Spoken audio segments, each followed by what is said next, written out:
Well, good morning. Welcome to Westbridge Church. Great to see so many of you here with us and everybody joining us online. My name is Jeremiah. I'm one of the pastors here. And it's awesome to kick off a new series today called For.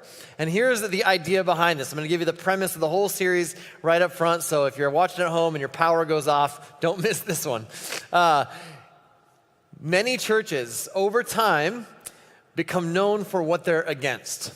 Many churches over time become known for, here's the things that we stand against, here's what we draw a line in the sand over, and we don't want to be a church that's known for the things that we're against. We want to be a church that's known for the things that we're for.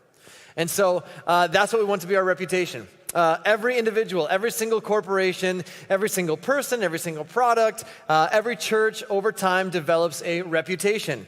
And you have things that you associate in your mind. If I say a famous person's name, you kind of know what they're known for. Henry Ford, known for mass-producing automobiles, right? Elvis Presley, known for rock and roll and double-jointed hips, right? That's kind of that. I can't even do it. I won't even try. Ritz-Carlton, luxury hotels known for unbelievable customer service. If I said Frontier Airlines, you would think, man, cheap airlines known for horrible customer service, right? If I said Amazon, you would know their reputation is for creating addictive shopping patterns with shoppers and being able to buy things easily. And everybody and everything has a reputation. Microsoft and Tesla and Miley Cyrus and McDonald's. There's everything has a reputation, something that they're known for. And so here's what I want to wrestle through today, that I want to ask us to wrestle through a couple of questions, not only as individuals, but as a church. And the first question is this: what do you want to be known for? What do you want to be known for? What's the dent that you want to make in this universe? What is the mark that you want to leave? What's the reputation that you want to have? What is it that you hope people will say about your life someday? And then here's the second question: what are you known for? Now, you can answer the first one. You don't get to answer the second one. Unfortunately, that one is answered by our neighbors and our family members and our coworkers and our friends. And that one's answered by other groups of people that know us. They answer that question. And when the answer to question 2 matches up with the answer to question number 1, when the thing that you want to be known for is the thing that you actually are known for, then that's a good feeling. That feels like, man, my life has purpose and my life has direction, and there's a sense of fulfillment in that. But if we're honest, for most of us, the answer to what do you want to be known for and what are you known for is actually there's kind of a gap between those two things. If we're honest, maybe it's a small gap, maybe it's a larger gap, but whatever that gap looks like, it should create in us a little bit of a restlessness. And that's not a bad thing, because that actually tells us there's room for us to grow, there's room for us to improve, and there's something for us to chase after. This is what I want to be known for. And if I'm not known for that, there's some work to be done. So what do you want to be known for, and what are you known for? And my hope today is that as followers of Jesus, that we'll wrestle through this together, not only on an individual level, but as a church, because churches are known for things. And when collectively, as a church, we can be known for the same things, we'll develop a reputation in our community. Because here's a secret, maybe you didn't realize this, but the church is not a building. This is a building, but this is not the church. You and I are the church, and we exist for our community. And here in our community, there are a bunch of churches, and here in the northwest suburbs, there are a bunch of churches, and in the Twin Cities, there's a whole bunch of churches. In the state of Minnesota, there's a whole bunch of churches, and every church is unique, and every church has its own kind of makeup and personality and style and its unique focus. And yet, I would say most churches, if I could kind of give a broad generalization here, most churches fall into one of 4 categories. And the first one is this: a church in the community. A church in the community. These are churches that simply exist. They're in the community. They have an address, they have a phone number, they have a facility, they hold weekly services, but they don't necessarily make that big of an impact in the community. And as much as we want to be a cheerleader for every church that we come into contact with and every church in our area, the truth is that churches that are just in the community and that simply exist could honestly shut down at any time, and the community at large probably wouldn't notice. In fact, it's one of the questions that we've kind of wrestled with over the last few years at Westbridge in kind of our own thinking is like, man, if we ceased to exist as a church, would the community even notice? And if the answer to that question is no, then we're not really operating as the church. We're just a church in the community. And we don't just want to be a church in the community, we want to make an impact. In fact, between 6,000 and 10,000 churches in our country close their doors every year. That's crazy to think about. And yet, I don't know a single church that starts out simply wanting to hold services and gather religious people who think the same way that they do. And like, no church starts out that way. But churches start out with a desire to impact their community. But over time, what happens is that it's easy to become comfortable, and it's easy to become complacent, and it's easy to become indifferent to the ongoing needs of our community. And I'll be honest with you, I have to constantly fight against the gravitational pull to be comfortable as a church. We never want to be a church that's just simply in the community. And then there's churches that fall into the second category, a church against the community. And maybe you've seen some of these churches, right? You've probably seen, probably the most famous one in the United States is Westboro Baptist. They're just against everything. They're constantly out there picketing, and they're against this group, and they're against that group, and this group, and that group. They're just against everybody. And thankfully, there are not a lot of churches like that in our area. But there are churches that actually position themselves against the community. They have this us versus them mentality. And the idea is that they're always at war against something. There's always some kind of cultural battle that they got to be on the front lines of. And they have a lot of animosity. And the people inside the church are always right, and the people outside the church are always wrong. And the job of the people in those types of churches is to make sure that people on the outside know that they're wronger. And that's how it works. And that kind of thinking causes churches to completely isolate themselves from the culture. And over time, what happens is that the church loses influence with people that they're trying to reach. When you position yourself against something and against people, you lose influence. But then there's a third category, and this is a church of the community. And these are great churches, but they have an identity crisis.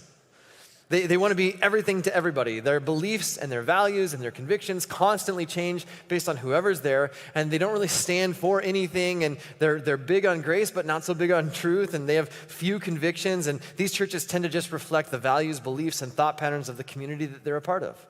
And I'll be honest with you, I constantly have to fight the tendency to want to simply be a church of the community, and I think most followers of Jesus would say the same thing. We don't simply want to be a church of the community where we just blend in with everybody else in our culture. Otherwise, what's the point of being the church?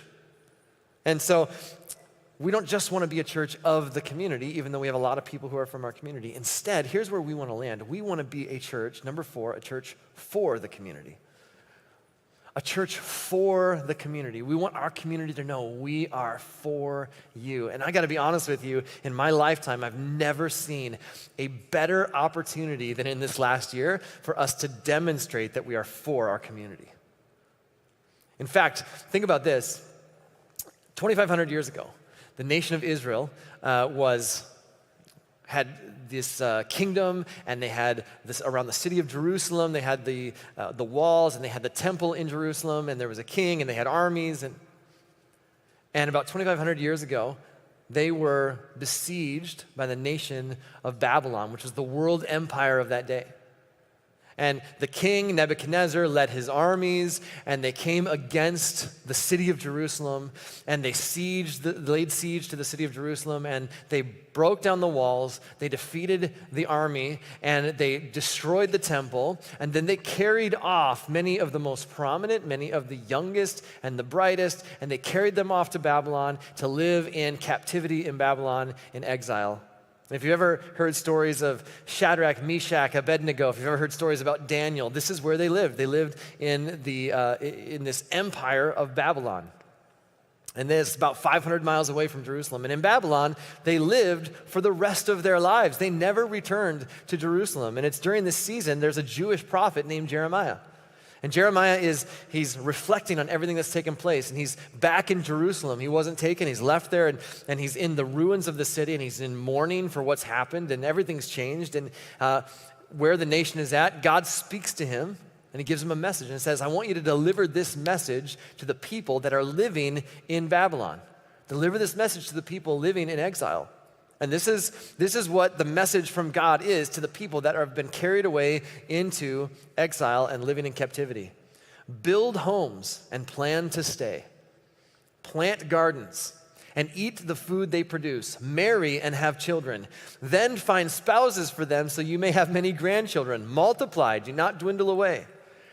And work for the peace and prosperity of the city where I sent you into exile. Pray to the Lord for it, for its welfare will determine your welfare. It's fascinating. But God, we don't agree with, they worship other gods. Aren't you going to punish them for look what they've done? We're here. We don't agree with this culture. We don't agree with the way that they worship. We don't agree with their behaviors and their customs and the food that they eat and all this stuff. And God says, settle in. You're going to be there for a long time. And so don't give up and don't just pray for the welfare of the city where you find yourself. I want you to bloom where you are planted. I want you to be a reflection of who I am to this city, because as they prosper, you're going to prosper. Your well-being is tied to the well-being of the community that you find yourself in. When our cities and communities prosper, we prosper. And when our communities move ahead, we move ahead. And that's why we want to be for our community, because God is for us. And the best way for our community to know that God is for them is if we are for them.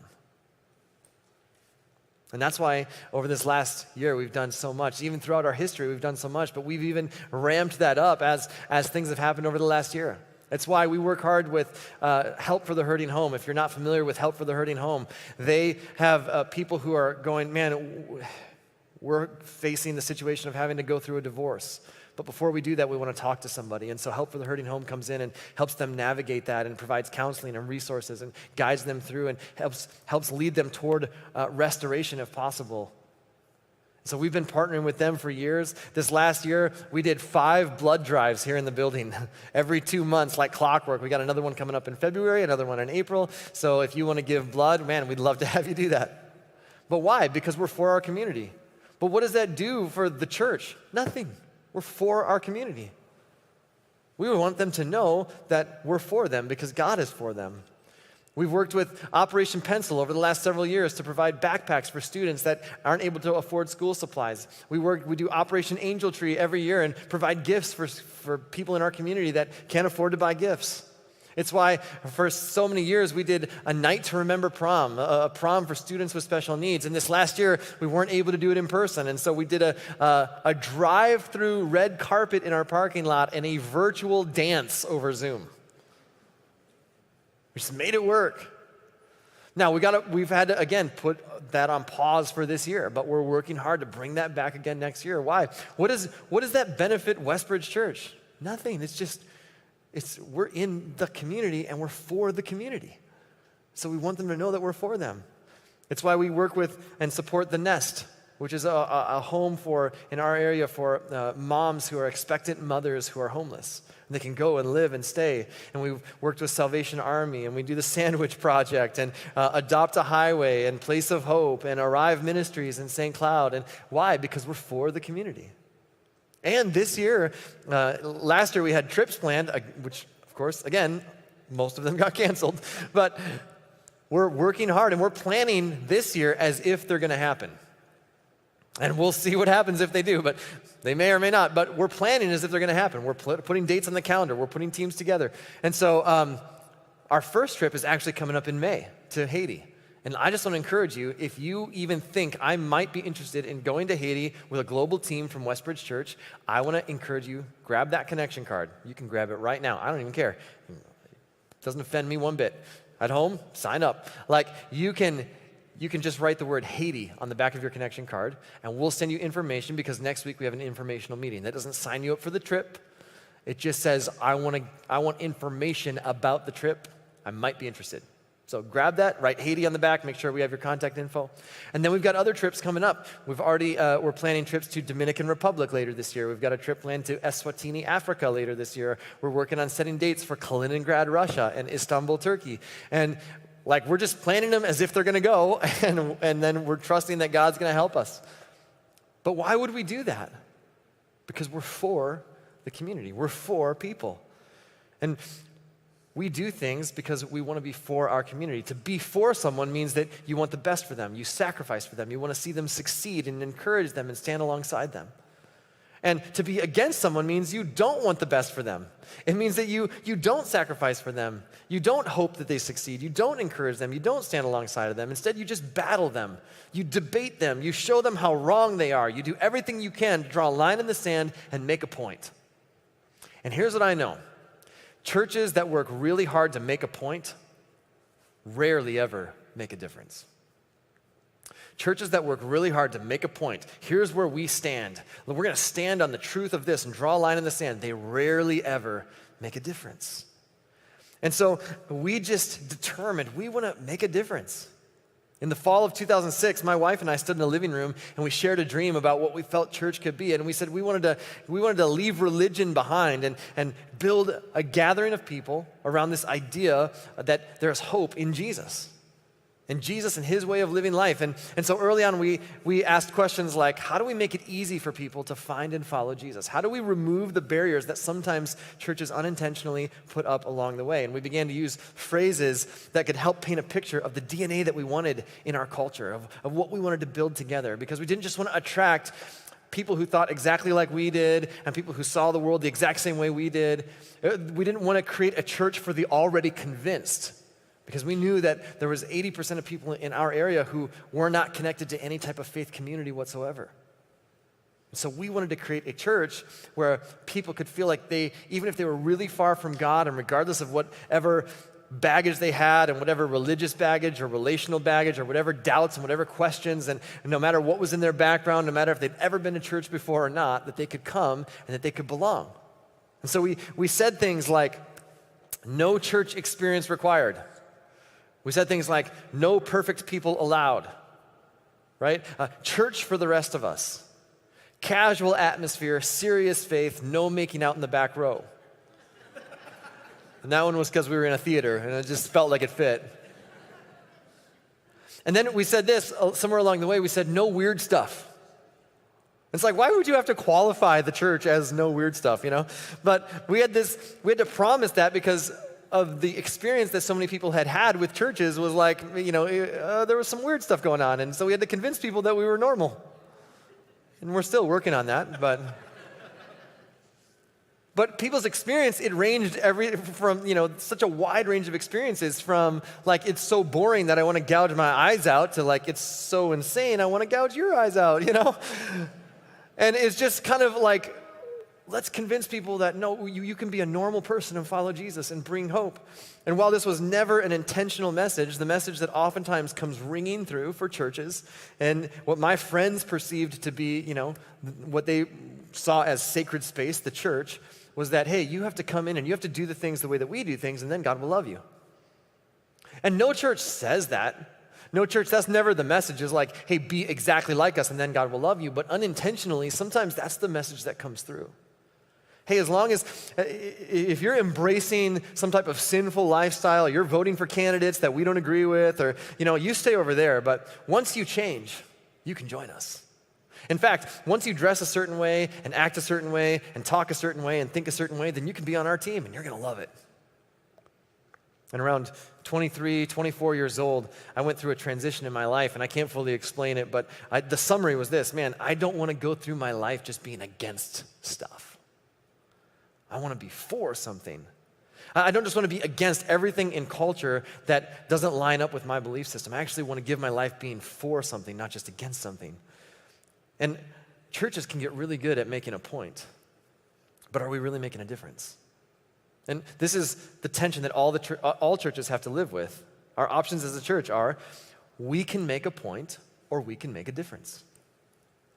We can make a point or we can make a difference. And it's always easier to make a point than it is to make a difference.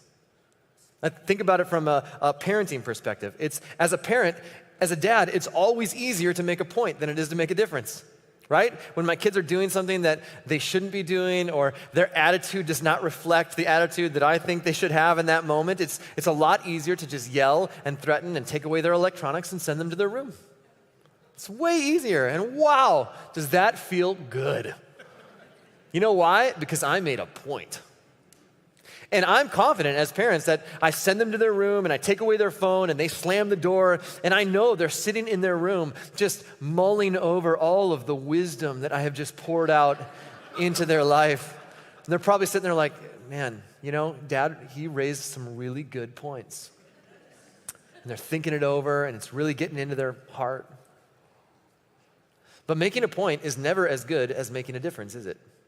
It's a lot easier. Telling you that you're wrong is different than guiding you in wisdom. Telling you that you're wrong is a lot different than equipping you to do what's right. Making you feel guilty for what you've done is a lot different than showing you how to do what's right. And it's easy to make a point. It's easy to make a point with people who disagree with you. That's easy. It's very, very difficult to make a difference in the lives of people who disagree with you. And I want you to know that we decided early on that we weren't going to be a church that was all about making a point. That we decided we're going to be a church that's all about making a difference. And in order to do that, we have to come up with a different strategy than we would if we were just a point-making church. And as a church, we could easily just throw hand grenades into culture and tell everybody that they're wrong and really make a point. I think we could make a point. But our goal is not to make a point. We're interested in making a difference. Our goal is not to build walls. Our goal is to build bridges. And Jesus in the early church gave us a blueprint for how to do that. Here are 4 things that Jesus did, that the early church did, that I think are things that we want to emulate and things that we want to model. Number 1, they leaned into relationship with those they disagreed with most. Isn't it amazing? Like, we don't see that a lot right now. We don't see that a lot in our culture right now. People that we disagree with, where we go, you know what? I really disagree with you. I'd love to learn more about your point of view. Anybody seeing that? I don't see that very much. Hey, I disagree with you. We should really lean into relationship because of how different we are.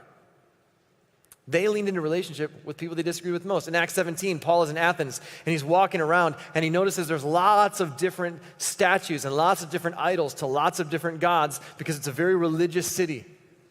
And it's got its roots in the sort of pantheon of Greek gods and Greek culture. And the Roman Empire that Paul is a part of is so heavily influenced by Alexander the Great and by the Greek Empire. So they have all these gods, and he's in Athens, which is in Greece, and he sees all of these statues to all of these gods. And think about this. Paul is a religious man. He's a Pharisee. He grew up studying the Torah, the law of Moses, the Hebrew scriptures. And the dominant law of Judaism is don't have any idols. And so here he is. He's walking around in a city full of idols and images to all of these gods. And so what do you think would have been the easiest topic to cover? Hey guys, point number 1, don't have any idols. He looks around, there's idols everywhere, right? And he would have been right. He would have made a brilliant point, but he would not have made a difference. And because he wanted to make a difference, he does this brilliant thing. He finds this altar to the image of the unknown God. He finds an altar, and engraved on this altar, engraved on this image, it says, to the unknown God. And the Athenians were so religious that they wanted to make sure they didn't leave anyone out, right? And so they had this one to the unknown God, like, in case we missed it, and in case this God shows up, we don't want to incur the wrath of whatever this God is. And so we can be like, yeah, we got you covered. We got this one right here. It's to the unknown God. That one's to you. And so here they are, and Paul shows up and he sees this, and instead of saying, let me tell you why I'm against making idols, here's what he does. It says in Acts 17, Paul, standing before the council, addressed them as follows: Men of Athens, I notice that you are very religious in every way. For as I was walking along, I saw your many shrines, and one of your altars had this inscription on it, to an unknown God. This God, whom you worship without knowing, is the one I'm telling you about. He's the one, he is the God who made the world and everything in it. And since he is Lord of heaven and earth, he doesn't live in man-made temples, and human hands can't serve his needs, for he has no needs. He himself gives life and breath to everything, and he satisfies every need. Notice, Paul does not preach against anything. All Paul does is preach for something. He doesn't come against anything. He just says, here's what I'm for. And when he's done, a whole bunch of people go, nah, and walk away. But Luke tells us, who's writing this and recording this, that some people stayed. Some people were intrigued. Some people wanted to learn more. This is huge. Don't miss this. If we were to set Paul and the Pharisees up right next to each other, and Paul was a Pharisee, and we set them next to each other, they wouldn't disagree on theology. They wouldn't disagree. They agreed on a lot of the same doctrines. They saw many of the scriptures the same way. Their theology would match up. They all agreed that God is the creator. They all agreed that everything belongs to God. They all believed in the morality of the Hebrew scriptures. They all agreed it's important to take care of the poor. They all would agree that Bon Jovi is the patron saint of glam rock. Everyone knows that. They all agreed on all these things. Their theology wasn't different. What separated Paul from the Pharisees was their approach. It was how they handled it. They were constantly butting heads over their approach. Their approach was so different because all the Pharisees wanted to do was make a point. They wanted to be right. All Paul wanted to do was make a difference. And when you focus on making a point over making a difference, you lose influence. In fact, it was the Pharisees who led the charge to get Jesus arrested and ultimately put to death. And oftentimes, when people have an experience with a church and they walk away from faith, not every time, but oftentimes, it isn't because they have a problem with theology. Many times it is because of how they were treated. Many times it is because of they were made to feel like they were wrong because the church really wanted to make a point instead of make a difference.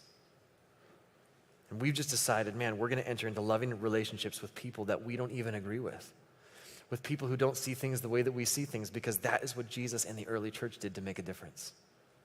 They leaned into relationship with people they disagreed with. Then another thing they did is this: they were not afraid of guilt by association. They were not afraid of hanging out with whatever group they wanted to hang out with and be a part of and build friendships and build bridges. There's something about religious people that is driven by a fear of perception. They're terrified of what other people will think of them. And you don't see this with Jesus. In fact, in Matthew chapter 11, people accuse Jesus of being a friend of sinners. That's his reputation. And I'll be honest with you, hanging out with some of you guys, I'm starting to get that same reputation. And Jesus, I notice you're spending time with people who cheat other people out of their money. The tax collectors cheat people out of their money. Are you saying it's okay to cheat people? Jesus, I noticed you hang out with people who they lie a lot. Are you saying it's okay to lie? Jesus, I noticed that you're hanging out with prostitutes. Are you saying prostitution is okay? Jesus, I noticed that you're hanging out with this group of people who wear Detroit Lions jerseys. Are you saying that's okay? Jesus says, stop jumping to conclusions. Stop writing your own narratives. I'm not here to make a point. I'm here to make a difference. I don't care what my reputation is in your eyes. I've come not to build walls. I've come to build bridges. And that's why we've said this for years and years and years. We've used this phrase that Westbridge Church is not a hotel for saints. It is a hospital for sinners. It is not a country club. This is not where all of the good people of St. Michael gather. Okay? Look down your row. That person ain't putting the saint in St. Michael, all right? Let me just tell you. And Jesus says, man, while you sit safely back in the comfort of people who all agree and sing the same songs and know the words and know each other's names, I'm trying to make a difference. I'm trying to make a difference in the lives of people because every one of us is broken in some way. All of us are. In Galatians 2, Paul gets after Peter. It says, I opposed him to his face for being concerned with image. Peter is acting in one way in front of one group of people and another way in front of another group of people. Peter got caught up in guilt by association, in image management. And here's what we discover. Paul is actually writing this letter to people in Galatia, in this region, and he tells this story. Paul says, when Peter came to Antioch, I had to oppose him to his face, for what he did was very wrong. When he first arrived, he ate with the Gentile Christians who were not circumcised. But afterward, when some friends of James came, Peter wouldn't eat with the Gentiles anymore. He was afraid of criticism from these people who insisted on the necessity of circumcision. And as a result, other Jewish Christians followed Peter's hypocrisy, and even Barnabas was led astray by their hypocrisy. I love this because Paul says, man, I had to call Peter out for worrying about his image, for worrying about managing his image well. Paul says, look, just don't be afraid of guilt by association. And as a church, we can never be worried about how we're going to be perceived. We simply have to love well. And that leads us to this third thing. Here's what you find Jesus and the disciples doing. They refused to be drawn into divisive debates. Debates that don't matter. Debates that don't make any type of difference. It's amazing. We've never seen this more than we have in the last few years with social media. We've never seen this kind of senseless debates than we have over the last several years on social media, and probably never more than in the last 12 months. And it's amazing, isn't it? Because we can get sucked in. It's so difficult not to get sucked in. But I'm telling you, you can sit back on Instagram and Twitter and Facebook and you can make a point. Man, does it feel good. We have so many keyboard warriors today. Like, oh, that's a zinger. Enter. Such courage. And they would never say that to someone's face. And what is it? What is it about this that we think is somehow noble? And then everybody who sees everything the same way that you do goes, oh man, I like that. I'm going to give you that thumbs up. And you're like, see, made a point. And everybody who already disagrees with you just goes, unfriended. And we are just dividing ourselves more and more. And we made a point. But did it make a difference? And is it causing a greater divide? And is our job as followers of Jesus to build walls, or is it to build bridges? And every day you're going to be given endless opportunities to be dragged into debates, dragged into conversations that do not matter. The reality is, if you want to make a difference in our community, there are some questions and there are some debates and there are some topics that don't need to be discussed based on who's asking it and the setting they're in and why they're asking it. In fact, there were several occasions where Jesus himself did not respond to a question. Jesus was so good at this. People would ask him questions and he'd answer their question with a question. He was like the Riddler. And in Matthew 21, it says, when Jesus returned to the temple and began teaching, the leading priests and elders came up to him. And they demanded, by what authority are you doing all these things? Who gave you the right? And Jesus recognizes they're just trying to suck me into a debate that doesn't matter. They're trying to trip me up to say something so they can come after me. So he responds to their question with another question. And they can't answer his question. And Jesus ends up saying this, you can't answer my question, so I won't answer yours. And then he goes on with his life. It's fascinating because he was more interested in making a difference than in winning a debate. And I get questions all the time about, what does our church believe about this? Where do you stand on this issue? Where do you stand on that issue? You know, it's obvious someone wants us to draw a line in the sand over an issue that is really non-essential, over an issue that followers of Jesus may never see eye to eye on, but we can still follow Jesus. There are issues, believe it or not, that we can disagree on, and we just go, man, let's just agree to disagree. But I know you love Jesus, and you know I love Jesus, and we're going to love each other, and we're going to love others, and we may never see eye to eye on that topic. Crazy, right? But that can happen. And so honestly, I don't answer every question, because not every question deserves to be answered depending on who's asking and what the setting is and why they're asking it and all of those things. And so sometimes people are like, we just need to draw a line. It's like, because I heard this about your church. And my standard answer is, oh man, no, it is worse than you think.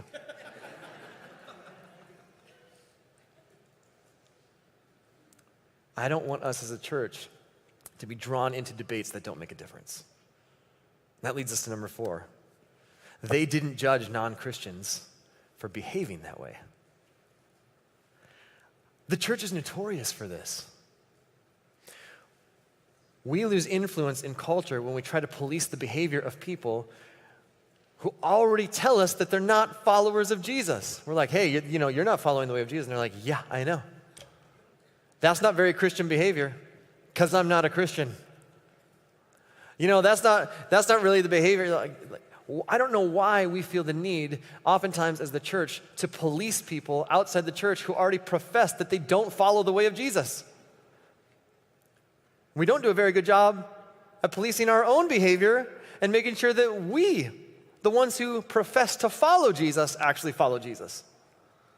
In his letter to the church in Corinth, Paul writes this: "It isn't my responsibility to judge outsiders, but it certainly is your responsibility to judge those inside the church who are sinning." In other words, the Apostle Paul didn't walk around Athens and see all these idols and go, shame on you, shame on you, shame on you. I can't believe you're worshiping idols. That's why the scriptures are always best when used as a mirror, not as a magnifying glass. Scriptures are always best when used to reflect on my life and how I can better follow Jesus, rather than as a machine gun that I can use for drive-by guiltings whenever it suits me. And what we do is we weaponize the scriptures. When we try to make people who already profess to not follow Jesus, we try to get them to line up with behaviors that we profess to believe, and we don't do a very good job of following those things. The goal is not to get non-Christians to behave like Christians. Most Christians don't behave like Christians. So are you saying this is just another church full of hypocrites? Yep. And there's always room for one more. That's the definition of hypocrisy. I'm a hypocrite, you're a hypocrite, because I have things that I believe that I fall short of. There's things that I profess to believe that I fail to live up to, as much as I try. And so same with you. That's why we need Jesus. We're all hypocrites on some level, to some degree. In order to make a difference, relationships have to be built. And when there's relationship, then you can talk about morals and ethics and values, but then it comes from a place of love and grace and relationship and not a place of superiority. Here's what Jesus said about himself. For God loved the world. God loved you. God loved me. He loved everyone in the world so much that he gave his only son so that everyone who believes in him may not die but have eternal life. And that's a very popular verse, but then that's John 3:16. John 3:17 often gets left out, but it's so important. For God did not send his son into the world to be its judge, but to be its savior. Jesus says this about himself. He says, I didn't come to just make a point. I came to make a difference. I didn't come to build walls. I came to build bridges. I didn't come just to judge everyone. I came to save. And if anyone could have come and been the judge, it would have been Jesus. And if anybody had the right and the position and the superiority to come and judge, it would have been Jesus. And he could have come and he could have been like, wrong, wrong, wrong, so wrong, way wrong. And he didn't do that. And he could have really made a point, and nobody would have followed him. And people would have resisted him the same way that they resist churches who try to operate that way. But Jesus didn't come to make a point. He came to make a difference. And you don't make a difference by just judging people and telling them they're wrong and building walls and saying, hey, you've got to get past this wall if you're going to be in. You make a difference by being the savior, by building bridges. And so we will never win the hearts of people in our community by throwing hand grenades into culture, telling them that they're wrong and trying to make a point. And when we hold people accountable to standards that they don't even profess to believe in, we lose influence with the people that we're trying to reach. Jesus was full of grace and truth. And here's how the church has operated. Not every church, this is a broad generalization, but the church at large, in my lifetime, a lot of what I have experienced, it comes from the right heart. It comes from a good place with good intentions. But the church has taken grace and truth, and what we've done is we've led with truth. We want culture to know where we stand. We want culture to know where we're at on these issues and on these beliefs, because we got to take a stand. And so truth becomes the engine at the front of the train that's driving that train. And we'll make sure that people know where we stand, what our beliefs are. And then at the back of the train is this love caboose, this grace caboose. And we're like, wrong, wrong, wrong. Let's make a point. But we love you. And I got to be honest, it doesn't feel very believable. And I would respectfully submit that what we're trying to do here at Westbridge Church, and I think what the call for churches is to reverse that. And to lead with love and grace, and let love and grace be the engine at the front of the train, driving that train. We love you, we are for you. Yeah, but I don't agree with everything you guys believe in. I don't see the world the way you do. I have a different worldview. I don't see religion the way you guys do. I don't see the scriptures the way you do. I don't see God the way you do. We love you. We are for you. Wow, okay, well, I got a question about this. What do you think about my life? Yeah, you should probably stop doing that. The truth is, the longer you behave that way, think that way, do this, whatever, it has the potential to hurt you. It has the potential to harm you. But now we can have that conversation based out of relationship because we've led with grace and love and not from a position of superiority. And if you're here today and if you're watching online and you've never heard it that way, if you've heard John 3:16 and it's kind of become white noise to you, but maybe you never realized that John 3:17 is that Jesus didn't come to judge you, but to save you. That Jesus didn't come to, maybe you've always heard it as your view of God and religion was just like, yeah, God's come and he's gonna judge us all one day and I don't measure up and I'm out, you know? I want you to know what Jesus said about himself. What Jesus said about himself is, I didn't come to judge, I came to save. I didn't come to make a point, I came to make a difference, and he wants to make a difference in your life. And if you've never said yes to the invitation to be a part of God's family, let me be so bold as to summarize the message of the scriptures from cover to cover. God is building a family and he wants you in it. You're invited. And if you've never said yes to that invitation, you can say yes right where you sit, right in the room, right online, by agreeing with this prayer as we close. God, please forgive my sins. And forgive me for the times where I've pushed you away and walked away, and I thank you that you never walked away from me. Now, I want to say yes to the invitation to be a part of your family. I recognize, and there's things I got to learn, there's things I have questions about, but if the main point is that you came into the world not to clobber me, but if you came into the world to invite me to be a part of your family, I want to say yes to that. And I just pray, help me to put my trust in you, help me to learn more about you, to follow you as best as I know how from this moment on. And God, for every one of us who are followers of Jesus, may we be not only individuals, but may we be a church and a group of people who don't just try to make a point, but may we be a group of people and a church who makes a difference in our community. We pray this in your name. Amen.